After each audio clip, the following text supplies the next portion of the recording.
कहानी की शुरुआत होती है धरती की सबसे भयानक तबाही से। साल 2014 में ग्लोबल वार्मिंग अपने चरम पर थी। तापमान बढ़ता जा रहा था और धरती का हर कोना जल रहा था। वैज्ञानिकों ने इसे रोकने के लिए एक आखिरी हथियार आजमाया। उन्होंने एक खास रसायन को आकाश में छोड़ दिया जिसका मकसद था धरती को ठंडा करना। लेकिन यह प्रयोग एक ऐसी भूल बन गया जिसने पूरी दुनिया को बर्बाद कर दिया। वह रसायन इतना ताकतवर था कि उसने धरती को बर्फ की चादर में लपेट दिया। आसमान से बर्फ की मोटी परतें गिरने लगीं। समुद्र जमकर पत्थर हो गए। हर तरफ सिर्फ सफेद मौत का साया छा गया। धीरे धीरे इंसान, जानवर, पेड़ पौधे सब कुछ नष्ट होने लगा। धरती एक बंजर बर्फीली मरुभूमि में बदल गई। इस तबाही में इंसानियत की आखिरी उम्मीद थी एक ट्रेन, स्नोपियर्सर। इसे बनाया था एक अरबपति इंजीनियर विल्फर्ड ने। यह ट्रेन कोई साधारण ट्रेन नहीं थी। इसका इंजन कभी बंद नहीं होता था। यह एक ऐसी मशीन थी जो बिना रुके, बिना थके विशाल पटरियों के जाल पर पूरी धरती का चक्कर लगाती थी। इस ट्रेन में इंसानों के जिंदा रहने के लिए जरूरी हर चीज थी।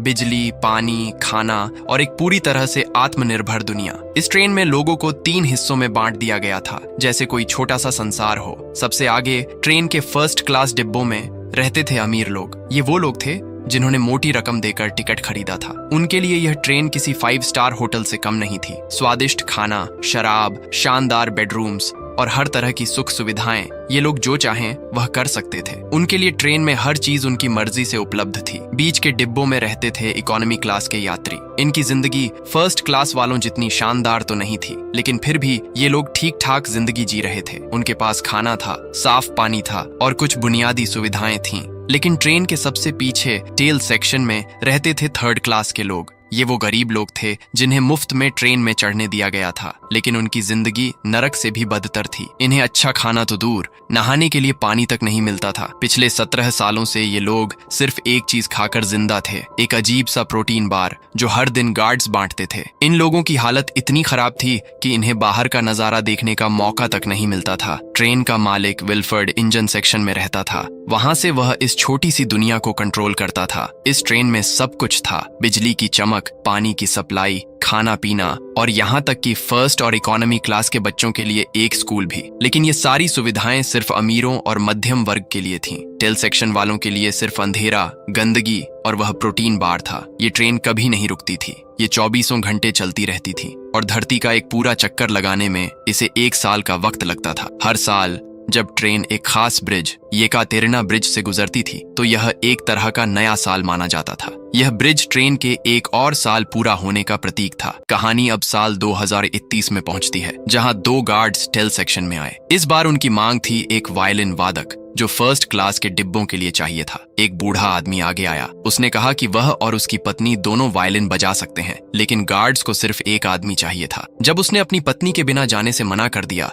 तो गार्ड्स ने क्रूरता की हद पार कर दी। उन्होंने उसकी पत्नी का हाथ तोड़ दिया और उसे जबरदस्ती अपने साथ ले गए। ये देखकर टेल सेक्शन में गुस्सा भड़क उठा। लोगों का सब्र जवाब दे चुका था। इसी बीच कर्टिस एवरेट और उसका दोस्त एडगर कुछ और कर रहे थे। वे प्रोटीन बार्स में छिपे हुए मैसेज की तलाश में थे। ये मैसेज कोई सामने के डिब्बों से भेजता था। टेल सेक्शन वालों की हालत इतनी खराब थी कि ये मैसेज उनकी आखिरी उम्मीद थे। तान्या, एक माँ, ने कर्टिस को बताया कि वह मैसेज जो वह ढूंढ रहा है उसके बेटे के प्रोटीन बार में है। कर्टिस ने बच्चे को बहलाकर वह बार लिया। उसने बार को तोड़ा और उसमें से एक छोटा सा कैप्सूल निकाला। कैप्सूल के अंदर एक मैसेज था, एक ऐसी चीज जो टेल सेक्शन वालों को बगावत के लिए प्रेरित करती थी। पिछले 17 सालों से ये लोग सिर्फ प्रोटीन बार खाकर जिंदा थे। उनकी हालत इतनी खराब थी कि वे अब बगावत के लिए तैयार थे। वे सामने के डिब्बों में जाना चाहते थे जहां सुख सुविधाएं थीं, जहां जिंदगी थी। लेकिन यह आसान नहीं था। पिछले 17 सालों में उन्होंने 2 बार बगावत की कोशिश की थी और दोनों बार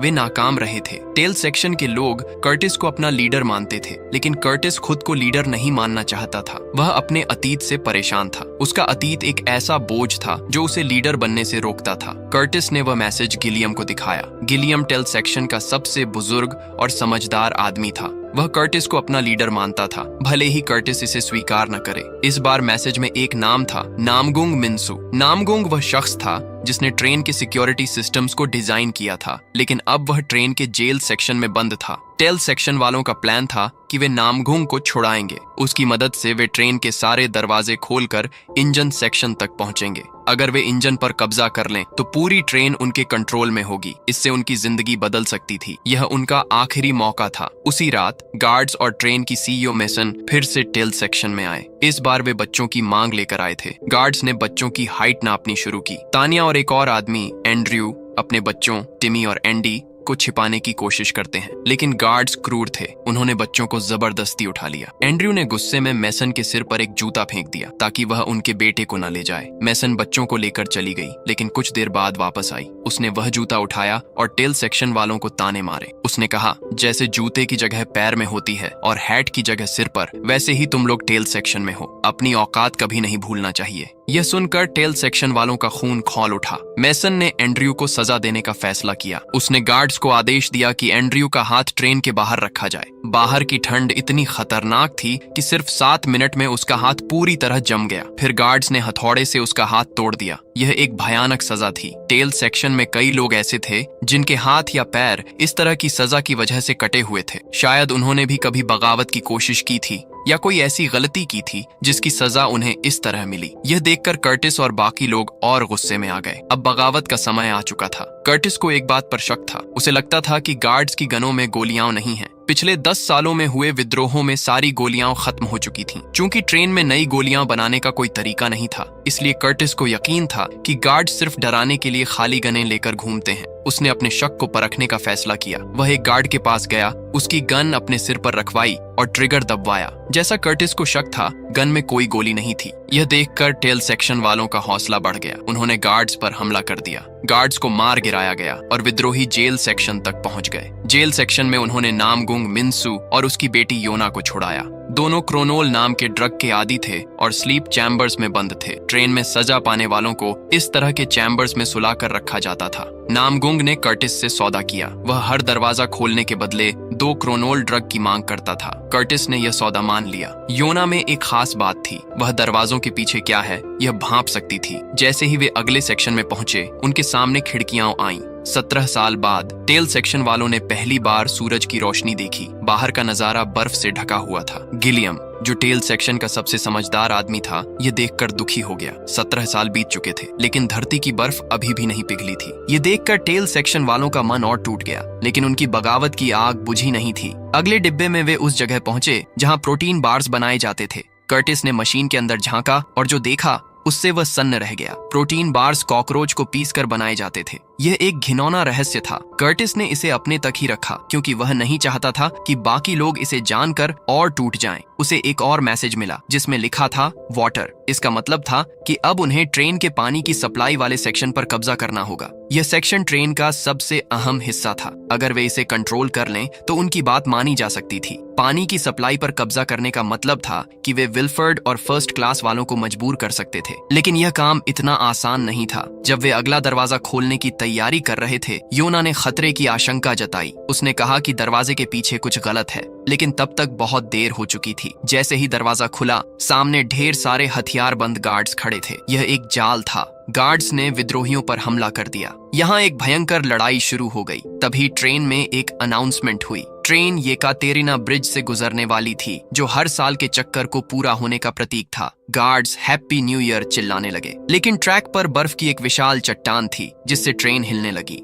योना ने खाई में एक प्लेन का मलबा देखा जो पिछले साल की तुलना में अब ज्यादा साफ दिख रहा था। इसका मतलब था कि बर्फ धीरे धीरे पिघल रही थी। यह एक छोटी सी उम्मीद थी, लेकिन अभी विद्रोहियों के सामने जिंदगी और मौत की जंग थी। मिनिस्टर मेसन वहां पहुंची। उसने विद्रोहियों को ताने मारे और कहा कि उन्हें विल्फर्ड का शुक्रगुजार होना चाहिए जिन्होंने उन्हें ट्रेन में जगह दी। उसने कहा कि टेल सेक्शन वाले अपनी औकात भूल रहे हैं। उन्होंने ट्रेन का बैलेंस बिगाड़ने की कोशिश की है और अब उन्हें इसकी सजा मिलेगी। उसने गार्ड्स को आदेश दिया कि टेल सेक्शन के 74% लोगों को मार दिया जाए ताकि ट्रेन की आबादी कंट्रोल में रहे। ट्रेन अब एक लंबे टनल में घुसने वाली थी। गार्ड्स ने नाइट विजन गॉगल्स पहन लिए और अंधेरे में विद्रोहियों पर हमला शुरू कर दिया। कर्टिस ने अपने साथियों को मशालें जलाने का आदेश दिया। मशालें मशालों की रोशनी में टेल सेक्शन वाले गार्ड से भिड़ गए। यह एक खूनी जंग थी। लड़ाई के दौरान एक विद्रोही ने मेसन के एक कमांडर को पकड़ लिया, लेकिन मेसन ने उसे बलि चढ़ा दिया। उसने अपने कमांडर की जान की परवाह नहीं की।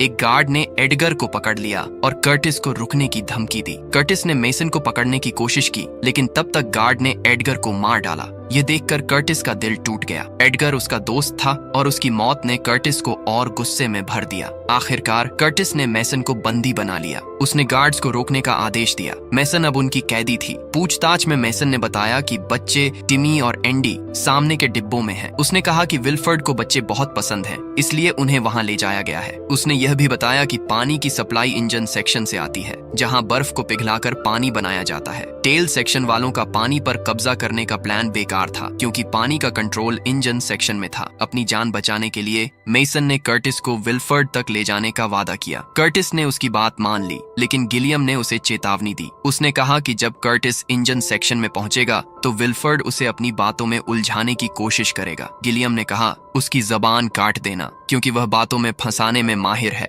कर्टिस, नामगुंग, योना, तान्या और कुछ साथी मेसन के साथ आगे बढ़े। वे फर्स्ट क्लास के डिब्बों से गुजरे, जो एकदम अलग दुनिया की तरह थे। वहां फल सब्जियों के बगीचे थे, हरे भरे पौधे, ताजे फल और रंग बिरंगी सब्जियां। ऐसा लग रहा था जैसे वे किसी दूसरी दुनिया में आ गए हों। अगले डिब्बे में एक विशाल एक्वेरियम था, जहां मछलियां तैर रही थीं। यहाँ तक कि एक सुशी बार भी था। टेल सेक्शन वालों ने पहली बार सुशी खाई। उनके लिए यह किसी सपने की तरह था। कर्टिस ने मेसन को प्रोटीन बार खाने के लिए मजबूर किया, जो कॉकरोच से बना था। मेसन ने नाक भौं सिकोड़ी, लेकिन उसे खाना पड़ा। ये एक तरह से कर्टिस का बदला था। अगले डिब्बे में एक स्कूल था। यहाँ फर्स्ट क्लास के बच्चों को पढ़ाया जाता था, लेकिन यह कोई साधारण स्कूल नहीं था। यहाँ बच्चों का ब्रेन वॉश किया जाता था। उन्हें सिखाया जाता था कि विल्फर्ड एक भगवान की तरह है, जिसने इंसानियत को बचाया। टेल सेक्शन वालों को गंदा, कमीना और बेकार बताया जाता था। तान्या ने अपने बेटे टिमी की तस्वीर दिखाई और पूछा कि क्या किसी ने उसे देखा है। एक बच्चे ने बताया कि बच्चे सामने के डिब्बों में ले जाए गए हैं। ट्रेन उस जगह से गुजर रही थी जहां पिछली बगावत में कुछ लोग ट्रेन से कूद गए थे। बाहर की ठंड में वे तुरंत जमकर मर गए थे। स्कूल की टीचर बच्चों को उनकी लाशें दिखाती थीं और कहती थीं कि ट्रेन ही उनका घर है। अगर इंजन रुका तो वे भी जम जाएंगे। यह बच्चों को डराने का तरीका था, ताकि वे कभी बगावत के बारे में न सोचें। तभी एक आदमी अंडों की टोकरी लेकर आया। उसने न्यू ईयर के मौके पर बच्चों को अंडे बांटने शुरू किए। टेल सेक्शन वालों को लगता था कि अंडे और चिकन जैसी चीजें सालों पहले खत्म हो चुकी थीं। वे अंडे देखकर हैरान थे, लेकिन अचानक वह आदमी टोकरी से मशीन गन निकालता है। उसने मेसन के गार्ड्स को छुड़ाया और विद्रोहियों पर हमला शुरू कर दिया। उसी वक्त स्कूल की टीचर भी अपनी टोकरी से गन निकालकर कर्टिस और उसके साथियों पर हमला करती है। इस हमले में कर्टिस का एक साथी मर जाता है, लेकिन कर्टिस के दूसरे साथी ने टीचर के गले में चाकू फेंककर उसे मार डाला। कर्टिस और उसके साथी सीसीटीवी स्क्रीन की तरफ देखते हैं। वहां वे देखते हैं कि वाटर सेक्शन में फ्रैंको, गार्ड्स का लीडर, ने बाकी विद्रोहियों को मार डाला। उसने गिलियम को भी कैमरे के सामने लाकर गोली मार दी। यह देखकर कर्टिस का गुस्सा 7वें आसमान पर पहुंच गया। उसने गुस्से में मेसन को मार डाला।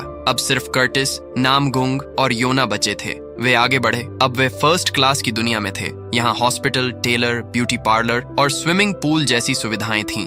एक डिब्बे में अमीर लोग क्रोनोल ड्रग के नशे में पार्टी कर रहे थे। नामगुंग और योना ने वहां से ढेर सारा क्रोनोल इकट्ठा किया। ये ड्रग उनके लिए बाद में काम आने वाला था। जब वे इंजन सेक्शन के पास पहुंचे, कर्टिस का गुस्सा फट पड़ा। उसने दरवाजा तोड़ने की कोशिश की। नामगुंग ने उसे शांत किया और अपनी आखिरी सिगरेट दी। कर्टिस ने उसे अपने अतीत की दर्दनाक कहानी सुनाई। 18 साल पहले जब धरती जमने लगी थी, टेल सेक्शन में हजारों लोग ठूंस दिए गए थे। 1 महीने तक न खाना मिला न पानी। भूख ने लोगों को पागल कर दिया था। वे एक दूसरे को काट कर खाने लगे थे। कर्टिस ने भी ऐसा किया। उसने एक औरत को मारकर उसका बच्चा छीना, जिसे वह खाने वाला था, लेकिन गिलियम ने उसका चाकू छीन लिया और अपना हाथ काट कर लोगों को खाने के लिए दे दिया। उस बच्चे का नाम था एडगर। गिलियम की इस कुर्बानी ने कई लोगों को प्रेरित किया और उन्होंने भी अपने अंग काट कर दूसरों को दी। कर्टिस को इस बात का गहरा अफसोस था। वह खुद से नफरत करता था, क्योंकि भूख ने उसे इंसानियत भुला दी थी। कुछ महीनों बाद विल्फर्ड के गार्ड्स प्रोटीन बार लेकर आए और तब से टेल सेक्शन वाले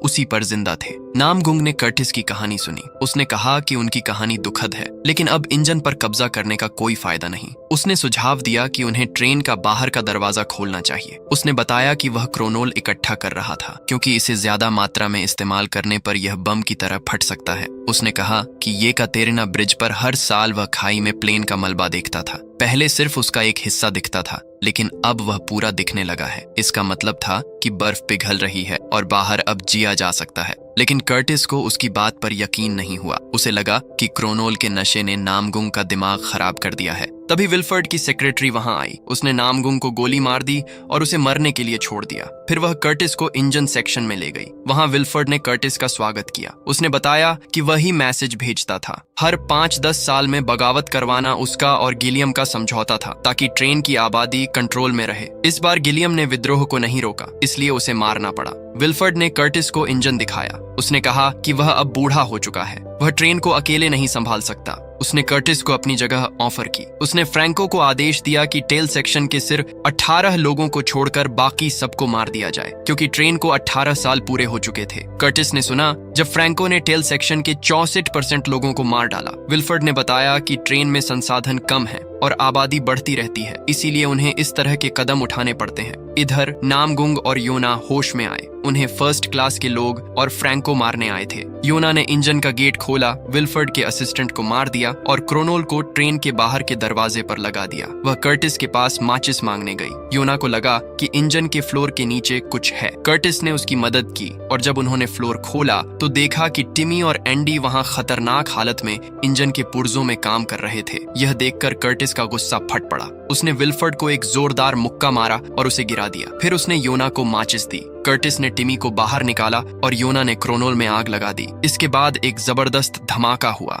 विस्फोट इतना ताकतवर था कि बर्फ की एक विशाल चट्टान ट्रेन पर गिर पड़ी। ट्रेन पटरी से उतर गई और सारे डिब्बे बिखर गए। इस हादसे में ट्रेन के लगभग सारे लोग मर गए, सिर्फ टिमी और योना बच पाए। वे ट्रेन के मलबे से बाहर निकले और पहली बार धरती पर कदम रखा। दूर एक पहाड़ी पर उन्हें एक सफेद भालू दिखा। ये एक संकेत था कि धरती अब फिर से जीने योग्य हो गई है। बर्फ पिघल रही थी और जीवन वापस लौट रहा था। यहीं पर कहानी खत्म होती है। अगर आपको ये वीडियो अच्छा लगा हो, चैनल को सब्सक्राइब जरूर कर लीजिएगा।